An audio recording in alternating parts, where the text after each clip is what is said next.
ভাবি, ওই ভাবি আমার কিছু খাইতে দাও, আমি স্কুলে যাব। ভাই সাব্বির, আজকে আমার শরীরটা ভালো না, তাই রান্না করতে পারি নাই। আজকে তোকে না খেয়েই স্কুলে যেতে হবে।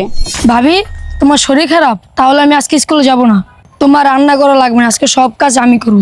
বাড়িতে যত কাম আছে আজকে সব আমি করব, তুমি ঘরে যে রেস্ট নাও। সবই তো বুঝলাম, কিন্তু তোর ভাই? কোনো কিন্তু না, তোমার যেটা কইছে তুমি সেটা করো।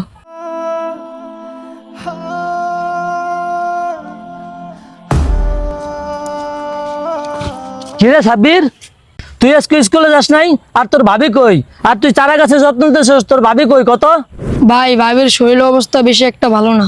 যদি স্কুলে যেতাম তাহলে এই কাজটা কে করতো? তুমি তো বাসায় ছিল না, কারণ আজকে আমি স্কুলে যাই নাই। কি কস ভাই? তাহলে তুই কাজ কর, আমি তোর ভাবির একটু দেখে আসি। দোলা, তোমার কি অবস্থা? তোমার শরীর খারাপ, তুমি আমার সকালে বলবো না? তাহলে আমি কাজে যাইতাম না। এদিক দিয়ে আমার ছোট ভাইটাও স্কুলে যাইতে পারলো না। দেখো, আমার কোনো দোষ নাই, সাব্বির নিজের ইচ্ছাই স্কুলে যায় নাই।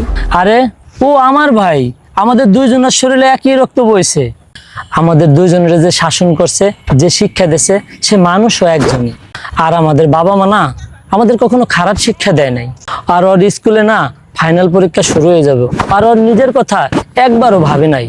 সত্যি, তোমার আর তোমার ভাইয়ের দুজনের কোনো তুলনাই হয় না। দেখো, এখন কথা বলার একদমই সময় নাই। আমরা দুইজনে যাইয়া ডাক্তারের কাছ থেকে ওষুধ নিয়ে আসি, কিন্তু আমার কাছে তো একটা টাকাও নাই। কত এখন কি করি? চিন্তা করতেছে কেন? আজকে তো আমি স্কুলে যাই নাই, আর আমার গাড়ি ভাড়া তো বেঁচে গেছে। এই নাও, ভাবির জন্য ওষুধ নিয়ে আসো। তুই আবারও প্রমাণ করে দিলি তুই আমার ভাই।